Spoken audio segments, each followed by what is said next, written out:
Hey guys, welcome back to my channel, and it's Deb C, and the place to be. It's Deb C. Bloop, bloop, that's me. Boop.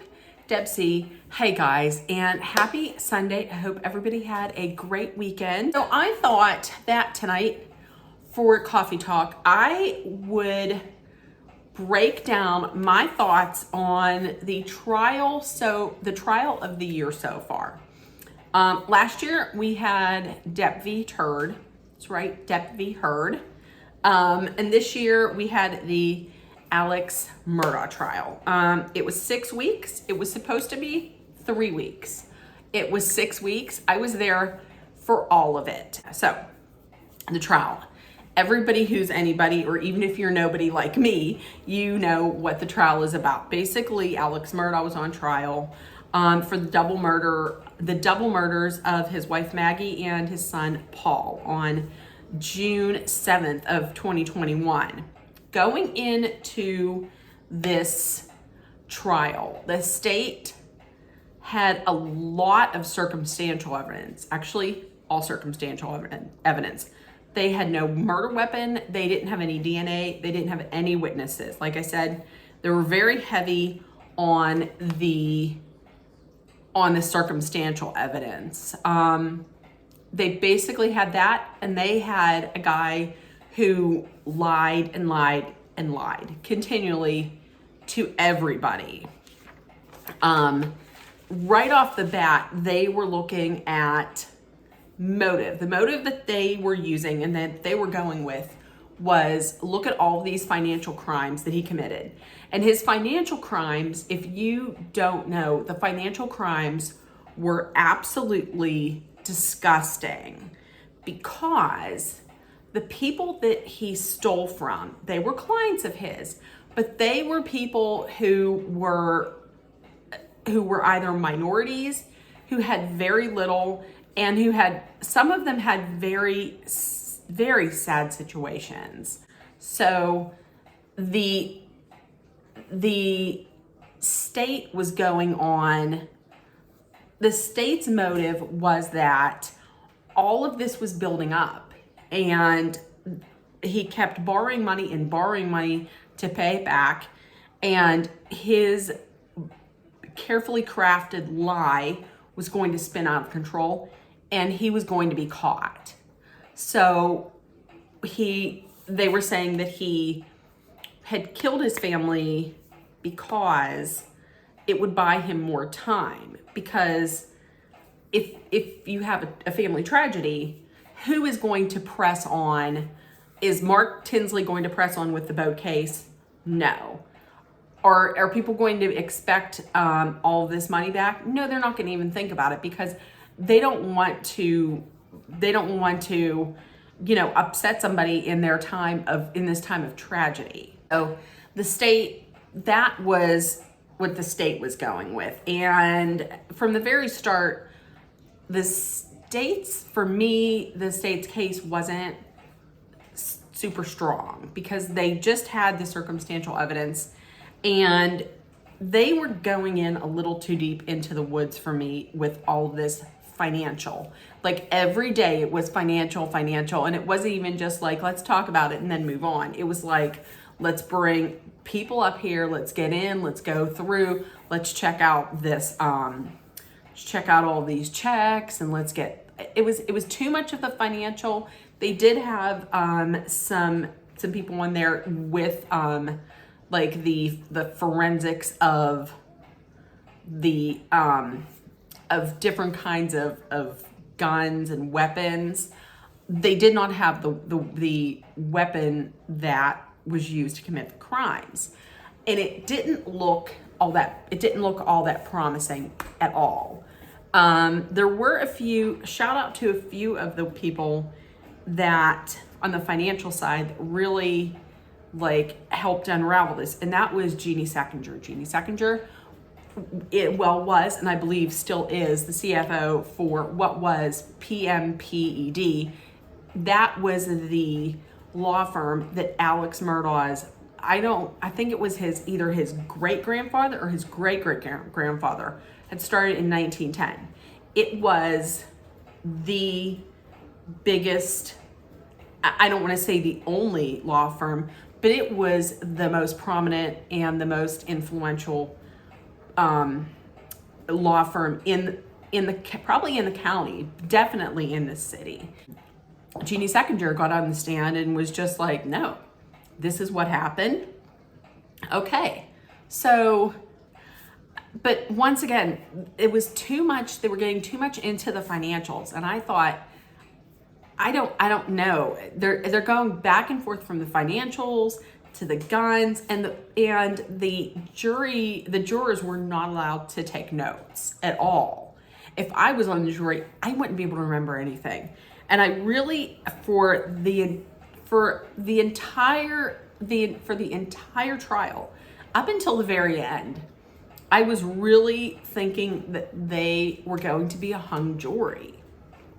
Because, I mean, if you're just going to go on the fact that he lies, okay, that makes you liar, but does that also make you a murderer? I don't know that they were tying the loose ends and connecting the dots. For me, they kind of were not. So then, and I cannot remember every single the day of when people came in, but it kind of started to get a question into my mind of like, maybe he really could have done this. Whenever Alex Murdaugh's his mother Libby had dementia. I don't know if she's still alive, but she had dementia at the time. And her caretaker was a woman. One of her caretakers was a woman named Miss Shelley. She got onto the stand. She had said, for anybody who doesn't know, Alex Murdaugh said that after dinner, he says that he had taken a nap while his wife and his son were down at the kennels. He took a nap, and then he went out to see his mother in Alameda, and which I believe was maybe 20 minutes away. And he had said that he went over there. Miss Shelley corroborated that he was in fact there. They asked how long he was there. She said he was there about 20 minutes. And then the next day, after the murder, after June 7th, he told her, remember, if anybody asks, tell them I was here 30 to 45 minutes. And that didn't make her, she didn't feel comfortable about that because he wasn't there for that amount of time. He was there for 20 minutes. So that to me was another red flag. Also, the Snapchat video. There was a Snapchat video of Alex Murdaugh that his son Paul was taking. It was him. You've probably seen it a million times. It's of them trying to get a tree to stay up that was like going down. He had on a blue shirt. He had on it looked like a pair of like khaki pants. When he got home and supposedly found them, his wife and his son dead, he had said that he went over and he checked them. Once again, listen, if you went over and you touched somebody who was covered in blood, I mean, in a heinous, grisly crime scene, where is the blood on your hand? So the cops show up and the body cam video shows that he is in something completely different. This blue shirt, he didn't have on the blue shirt. He didn't have on the khaki pants. He had on a white t-shirt and he had on shorts. So where are these clothes? They've never been found. So the tide for me was turning there. They also there were a lot of women in this case that really, I think, helped kind of turn the tide. Another one was Blanca, and that was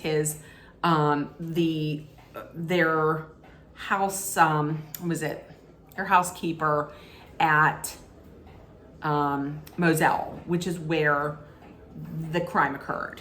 Also, Maggie's sister. Maggie's sister said, and this was kind of odd. Maggie's sister had said that Alex told her after the fact that whoever did this had thought about it for a long time. How do you know this? Also, another really strong witness was Mark Tinsley. Mark Tinsley is the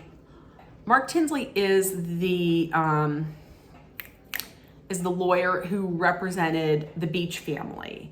And the Beach family is the family of Mallory Beach, the young woman who had died during the boat crash. The boat crash was in like 2019, and it was when Paul Murdaugh and some of his friends had gotten in a boat. Paul Murdaugh was drunk and he crashed. He then afterwards made sure that he called his grandpap and his dad. They showed up at the hospital and they tried to make sure that, number one, law enforcement did not interview Paul because he was drunk as a skunk. And also they went to every one of the kids that was there. He made sure that he went into their room and let them know that, hey, Connor was driving. It wasn't Paul, it was Connor. It was not Connor, it was Paul. So Mark Tinsley is the guy who ferociously went after Alex Murdaugh, went after everybody. And Alex Murdaugh, they tried to tell him, Alex doesn't have any money. He was like, I do not believe it, and we're still going to go. So, hey, Mark Tinsley, badass. Okay, so there was always this thought of, I wonder if he's going to take the stand. He probably won't. Now, I was watching Emily D. Baker this whole time on this, and she had said that if she was his attorney, she would definitely tell him not to. But I thought, listen, maybe he very well might, because here's the thing. He had gotten away with lying for so long and people believed him, and he was an attorney. He's disbarred, but he was an attorney. So I would think that he would maybe be like, well, if anyone can do it, I can do it. I'm an attorney. I know what to say. I don't think when he got on the stage, because I think for him it was a stage. When he got in the stand, I don't think he was believable at all. I didn't believe him. When he was crying, I don't feel like he was crying. I don't think he was crying for his family. I feel like he was crying because he got caught. That's what I think. He was crying for himself. That's it. He also, when he was on the stand, he had said a couple things. He had said that, well, first of all, it had come out that he was, in fact, at the kennels minutes before Maggie and Paul were shot. He was there. It was 8:44. He was still there. And apparently the time of death was minutes after 8:44. So he was down there. He was getting a chicken out of Bubba's mouth, and he said when he was down there, they had asked him, was there anyone else around? He says, no, there was no one else around. And there were hunting dogs there. And he said that the dogs were not going crazy, as if like somebody else were around. So you were there minutes before they were killed. And the thing that he had said that he left, he went up to the house, may have taken a quick nap, gotten up, and then tried to call Maggie to tell her he's going to his mother's house. She didn't answer. He found that it was odd, but it wasn't, crazy odd, like anything out of the ordinary. So he just left. My thought is if she didn't answer, why didn't you just stop by the kennels and be like, hey, I'm going? That doesn't make any sense to me. And once again, he himself said no one else was there. It was just the three of us. So that's it. The thing that, to be completely honest with you, that sealed his fate was the kennel video. In my mind, why would you lie about that? Like, if you didn't do anything, why are you going to lie about this? It's just, it didn't make sense to me. So I was really honestly thinking that they were going to come back and be a hung jury. They came back in, I believe it was 3 hours or maybe just a little under 3 hours. And from everywhere that I've watched, if they come back that quick, then it's a unanimous. It's either unanimous guilty, unanimous not guilty. And it was unanimous guilty.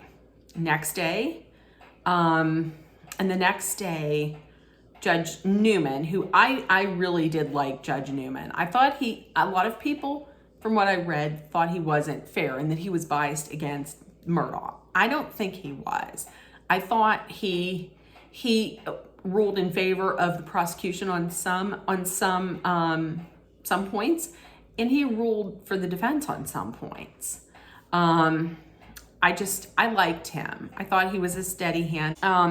So the next day, sentencing, there were no victim impact statements. Nobody spoke on behalf of either side. He basically just said that he's sorry. He just once again said he's innocent. He didn't kill his wife. He didn't kill his son, Pawpaw. That's another thing. Come on, listen.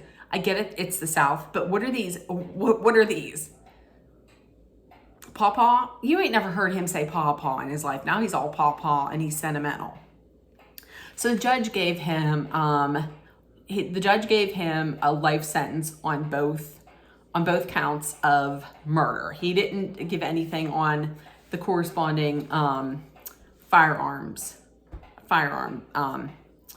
charges that he was guilty of, because he's going to be in there for his natural life.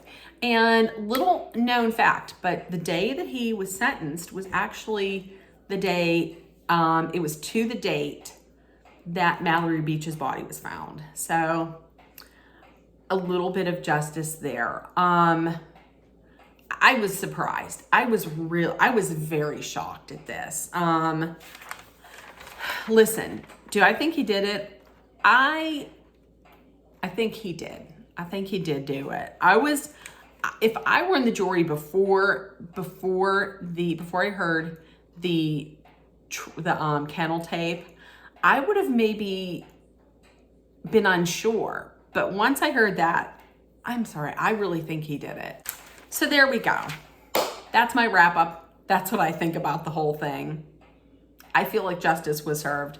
And he still has 99 charges on financial crimes that will be overseen by Judge Newman. So there we go. What do you think? Do you think he did it? Do you think he didn't do it? Let me know what you think in the comments. If nobody told you yet today, I love you. You're loved, seen, and heard. Please make sure that you put love, kindness, compassion, acceptance, hope, and positivity out there. And I love you guys. Have a great day. Bye, guys.